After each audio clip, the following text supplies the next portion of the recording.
的盲区。巴巴塔，地图上有风压，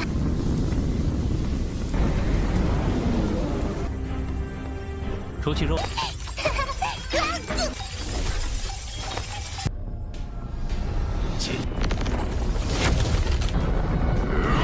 别拿你们开火！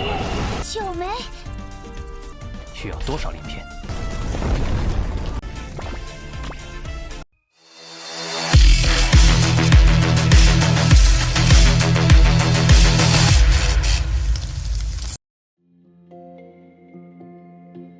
Halo semuanya, selamat datang di Ruang Sinema. Bagaimana kabar kalian semua? Semoga selalu sehat dan baik-baik saja.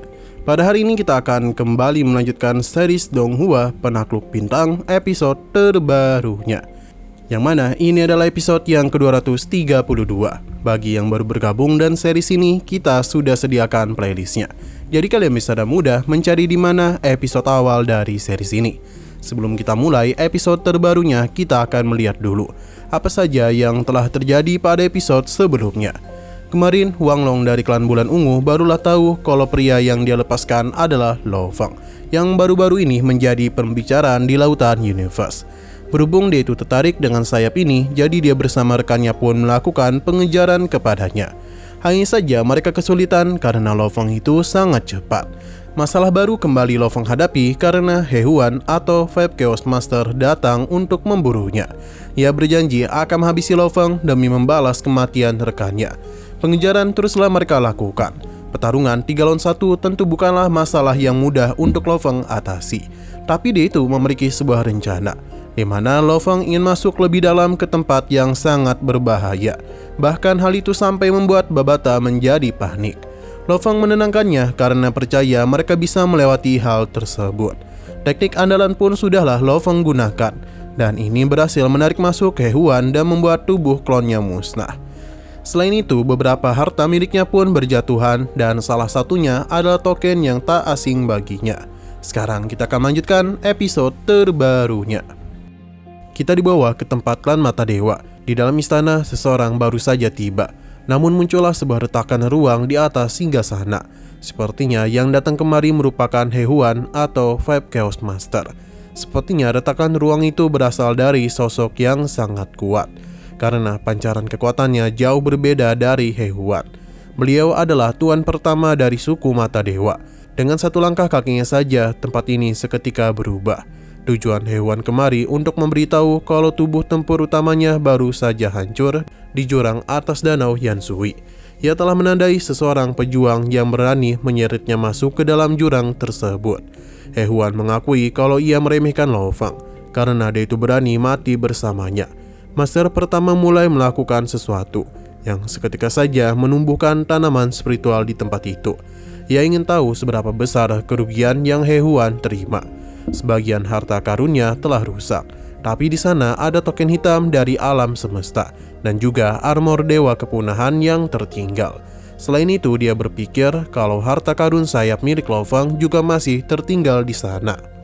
Mengetahui tentang token hitam dan 2 harta karun khusus, master pertama pun akan turun tangan untuk mengambil kembali harta itu. Sementara di sisi lain, terlihat kalau Lo Feng masih berusaha untuk mengambil token hitam. Sejak munculnya jurang ini, mereka terus terganggu oleh kuatnya arus. Selain sulit mengambil token hitam, melakukan sedikit saja kesalahan bisa berakibat fatal. Karena itu sekarang mereka hanya bisa menunggu kesempatan saja. Nah, dalam perjalanan itu mereka memasuki ruangan yang penuh dengan api. Lingkungan yang sudah berubah yang membuat daya hisap melemah. Ini merupakan kesempatan yang bagus. Kerajaan emas pun Lo Feng gunakan untuk bisa memperlambat token hitam. Perlahan namun pasti token hitam pun akhirnya berhasil dia dapatkan. Ia harap He Huan meninggalkan harta karun berharga di ruang rahasianya. Hanya saja di tengah perjalanan Lo Feng mengalami sesuatu yang sulit, karena bawah tempat itu sangatlah dingin, tidak kalah dari danau beku sebelumnya. Lo Feng ingin Babata memeriksa apakah ada area berbahaya di jurang ke-9. Ternyata ada jurang titik buta yang belum pernah disentuh oleh peta yang ada. Alhasil Lo Feng masuk jauh lebih dalam tanpa tahu ada apa di dalam sana. Bahkan ada sabuk badai yang membuat Babata terkejut. Pasalnya, tekanan angin itu sudah lebih daripada cukup untuk menghancurkan seseorang master alam semesta. Mereka masihlah tenang karena menara bintang sangatlah kuat. Selain bagian yang mampu dilihat mata, hampir seluruh area di sekitar tidak dapat dijangkau oleh kerajaan emas milik Lo Feng. Jadi sangat sulit memprediksi jalan di depan. Karena itulah mereka hanya bisa menjelajahi tempat ini dengan hati-hati. 的盲区，巴巴塔，地图上有风压，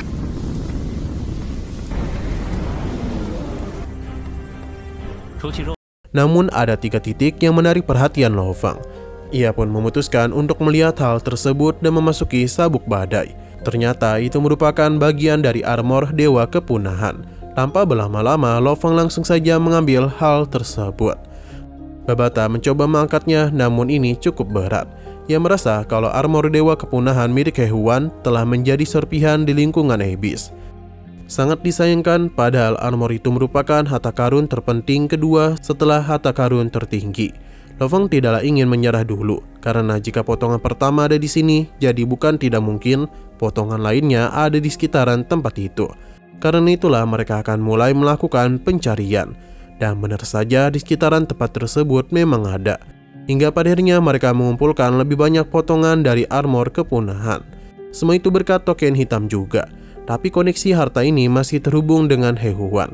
Jadi dia bisa tahu kalau saat ini token hitam dan beberapa bagian dari armor dewa kepunahannya telah kehilangan koneksinya. Sementara itu Lo Feng sendiri tidaklah ingin membiarkan armor itu jatuh ke tangan ras lain. Apapun yang terjadi, armor ini harus dirinya dapatkan. Sedangkan He Huan meyakini kalau seseorang telah menemukan harta karunnya dan mulai menghapus kepemilikannya. Master pertama merasa orang kuat sudah ada di sana.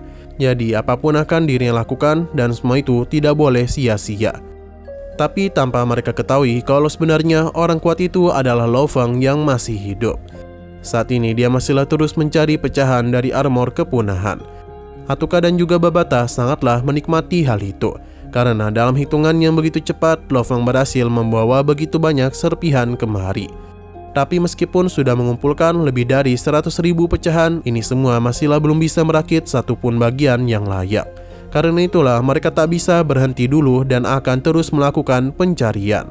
Seiring waktu jumlah pecahan armor teruslah bertambah hingga melebihi 5.000 pecahan. Dan semua itu masihlah belum berhenti. Hanya saja kita dibawa ke sisi lain dari tempat itu, di mana beberapa tetua dari klan Mata Dewa telah melakukan perjalanan. Akhirnya sosok itu telah tiba dan bertanya siapa yang sudah mencuri harta dari klan Mata Dewanya. Tapi yang kemari adalah tuan ketiga. Ia sangatlah marah dan meminta untuk menunjukkan diri. Tapi tidak satupun orang yang menanggapi perkataannya. Hingga sebuah kapak besar pun muncul tepat di tempat tersebut. Tentu ini tidak bukan adalah kedatangan dari tuan kapak besar. Baginya, klan Mata Dewa sudah berani mempermainkan mereka. Ia juga ikut masuk ke dalam jurang Abyss.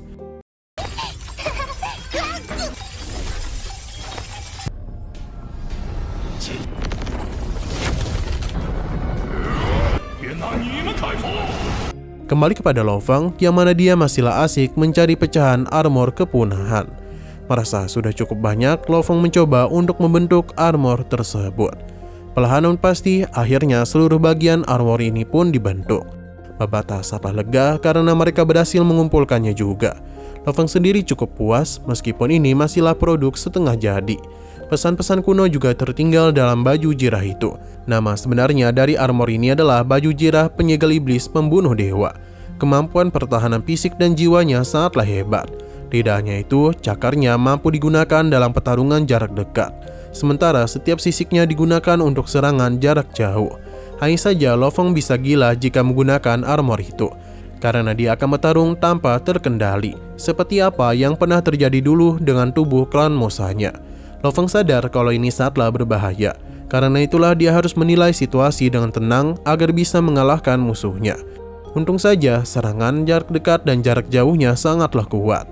Lo Feng ingin tahu apakah di pesan itu dikatakan berapa banyak sisik yang digunakan untuk membentuk armor ini secara sempurna. Babata sangatlah terkejut ketika melihat hasilnya. Karena 9 juta bagian dibutuhkan untuk menyempurnakan armor itu. Sementara itu di sisi lain pendiri kapak besar sedang melakukan perjalanan. He Huan sendiri merasa kalau koneksinya dengan armor Dewa Kepunahan semakin melemah karena Lo Feng itu terus melakukan pencarian dan berhasil mengumpulkan bagian-bagian yang tersisa. Sementara klan mata dewa yang diutus teruslah masuk. Selain tuan ketiga, ada juga tuan keenam yang diutus kemari. Mereka tidak ingin merelakan harta itu begitu saja, tapi mereka semua akan terlambat karena Lo Feng itu hampir mengumpulkan semuanya. Kini dia hanya tinggal 2 sisik lagi untuk bisa menyempurnakannya. Tapi mereka taklah bisa kunjung menemukannya, hingga bahkan berhari-hari sudah melakukan pencarian. Lo Feng pun takut jika orang-orang kuat datang kapan saja. Jika tidak segera menyelesaikan armor itu, maka pertarungan lainnya mungkin bisa saja terjadi. 九枚，需要多少鳞片？ 可就是找不到在哪儿。随时可能现身。 Tapi sebuah panggilan terdengar yang mana itu berasal dari Zhou Sangke yang ingin tahu di manakah Lo Feng berada. Jadi ia pun menjelaskan posisinya. Ia tidak menduga Lo Feng yang sedang kesulitan tapi tidak memberitahunya. Jadi Zhou Sangke langsung saja pergi untuk melakukan perjalanan menjemput muridnya. Mendengar hal itu tentu membuat mereka senang. Kini Lo Feng hanya tinggal menunggu saja. Sampai pada akhirnya Zhou Sangke pun datang. Gurunya pernah berkata kalau ia tidaklah memandang istimewa para muridnya. Tapi Lo Feng tidak menduga ia akan datang secara langsung menemuinya, bahkan membantunya menemukan bagian-bagian lain dari armor kepunahan. Selama bersama Zhou Sangke, Lo Feng merasa begitu tenang. Tapi di tengah perjalanan itu dia merasakan kekuatan yang memanggilnya. Meskipun lokasinya dekat, tapi ia tak bisa merasakan lokasi pastinya. Zhou Sangke yang memang sangat OP dan mudah membukakan jalur untuk muridnya. Bahkan area yang begitu luas ini terasa kecil di depan Zhou Sangke. Ia memperlihatkan teknik tersebut kepada Lo Feng. Seketika saja struktur dari tempat ini berubah. Semua itu adalah metode transmisi khusus. Ini akan mengirim mereka ke ruang independen lain. Dengan jalur inilah mereka bisa sampai di jurang ke-9 lapangan es. Sepertinya dia itu sudah mengetahui lokasi dari bagian armor itu, karena reaksinya semakin kuat saja. Sampai pada akhirnya dia pun berhasil menemukan bagian terakhir. Dan begini baju jirah penyegel iblis dan pembunuh dewa telah dia kumpulkan. Kita pun diperlihatkan dan sempurnanya armor baru milik Lo Feng. Mas Boro dan lainnya memberikan selamat kepada tuan mereka. Bagi Zhou Sangke, armor ini memang sangatlah sesuai dengan kekuatannya. Tapi armor ini mengalami banyak kerusakan. Karena itulah gurunya akan membantu untuk memperbaikinya. Selain itu, di tempat ini seringkali terdapat sisa-sisa peradaban kuno yang tersembunyi. Sebenarnya, tempat rahasia di 3 negeri terlarang terbagi menjadi beberapa bagian. Jadi Lo Feng itu bisa melakukan perjalanan ke sana. 难以愈发强烈了。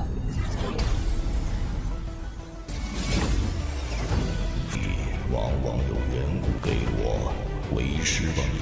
Tapi sebelum itu, mereka tiba di luar istana jurang ke-9.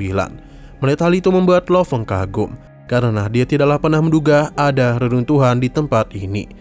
Selain itu di sini ada lambung pesawat ruang angkasa yang lepas landas. Sepertinya peradaban kuno itu mungkin lebih kuat dari kekuatan manapun di alam semesta asli. Tapi sekarang Yuzhou telah hancur dan menjadi negeri terlarang. Dan kata lain, peradaban itu sudah lenyap berkali-kali sebelumnya. Zhou Sangke sepertinya mengetahui banyak hal tentang peradaban tersebut. Sedangkan Lo Feng hanya bisa terkesima dengan pemandangan di depannya. Namun sayang sekali, lagi seru-serunya episodenya pun harus bersambung dulu.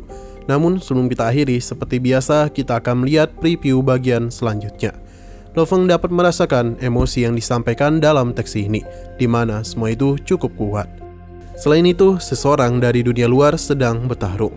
Zhou Sangke dapat merasakan hal itu dan apakah dia ini mulai bertindak untuk mengatasinya. Tapi di sisi lain, orang-orang kuat dari klan Mata Dewa sudahlah berkumpul. Mereka telah mengurung pendiri kapak. Ia sadar kalau lawannya merupakan kekuatan sejati 7 kekuatan besar klan Mata Dewa, yang mana ia tidaklah takut dan akan memberikan perlawanan.